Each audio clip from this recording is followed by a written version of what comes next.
tell our audience of students and recent grads and some of the faculty, like, how'd you get started? What was that inspirational moment that said to you, I'm going to go work in audio production. I'm going to work as a musician. And by the way, I'll interject one of the questions from one of the students that pre-submitted was, in fact, do you think of yourself first, or did you as a musician or as an audio engineer? So what was that spark for you, and how would you describe it?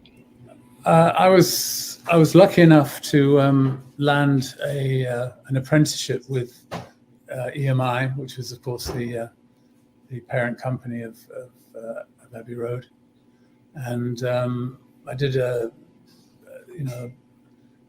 fairly intensive apprenticeship in two departments. One was called tape records, the other was called record development. So I learned all about vinyl pressing technology, all about tape duplication, got to know a little bit about tape machines. And while I was at that tape records department, a certain album by the Beatles called Sgt. Pepper's Lonely Hearts Club Band came through. And one of my jobs was to do copying for foreign countries. Of course, back then there was no internet, so you couldn't literally buzz an album through. You had to make a copy of the album and send it to the country in question. And I heard the album and I just said, "Oh my goodness, I've got to find out how these guys achieve these amazing sounds." And within a few weeks, I'd written a letter to the then boss at Abbey Road Studios. They granted me an interview, and I became a sort of official trainee tape op second engineer, whatever you want to call it. So very much a situation of being in the right place at the right time. I was very lucky.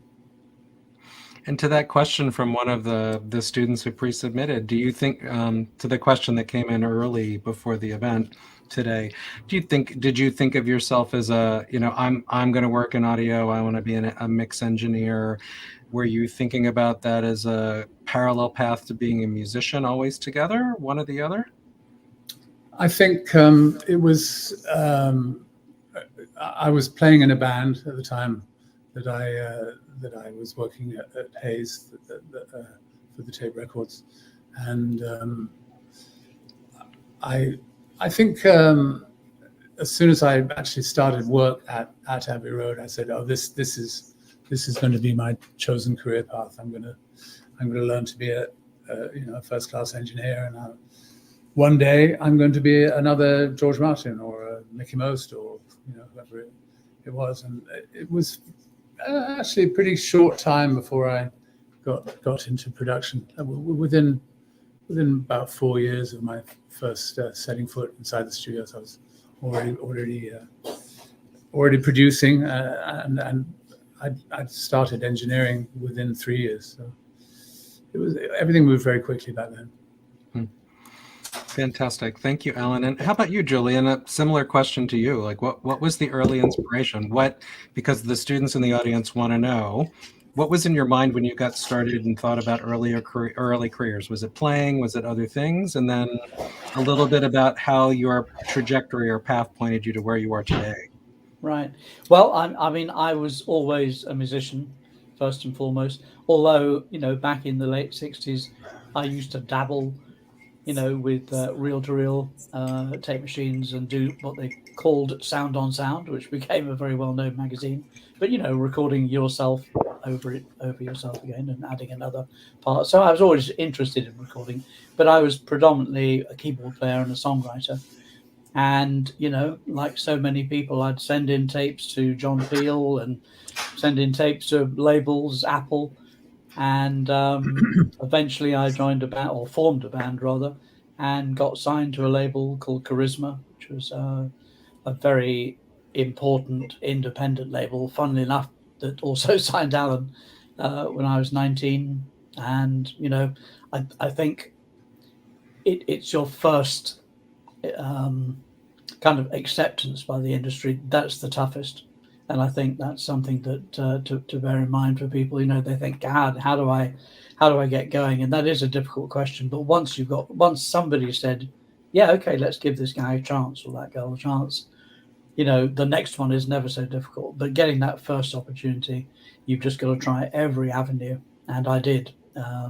In fact, the band that I got signed to, you know, we kind of ensnared Charisma. We knew what pub all the guys drank in. We kind of waylaid them. We bribed the manager of a club to get a gig there. You know, you got to do whatever you got to do. You got, the gloves are off. Anyway, that was me. Conversely, I pretty much put my guitar back in its case and put it on the top shelf once I'd established myself at Abbey Road. I really couldn't have managed to continue to play in a band and work at Abbey Road. Although I did continue to write songs. One of the engineers at the studios at the time had a nice little studio at home, and he wrote songs and I wrote songs, and we would go at weekends and make demos of the songs.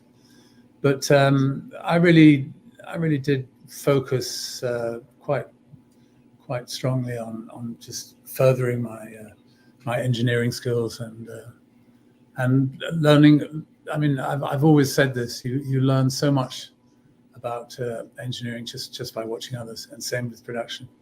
You learn exactly what to do and what not to do when it comes to conducting a recording session.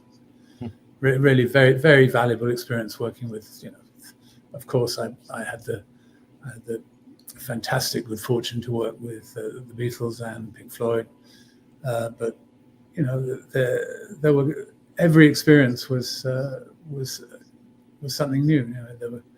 There was always something new to learn, and some new technique to try, or a different mic positioning, or whatever it was. It was always something to learn. If I can jump in on how that applies to the course, which is on offer as part of this podcast, please. It's exactly that the course tries to offer. A very kind of well-rounded experience. I think Alan always says that part of why he was able to do what he was able to do is that when you work at a studio like Abbey Road, one day you're working with spoken word, next time it's a choir, next it's an orchestra, then a rock band. You're exposed to different things all day long. And I think nowadays people tend to kind of just stay in their own lane. And I'm not sure that's such a good idea. I think that being forced out of your comfort zone, you say, okay, I'm just working exclusively with loops. Well, yeah, but try miking a drum kit. Just see what it is that it is.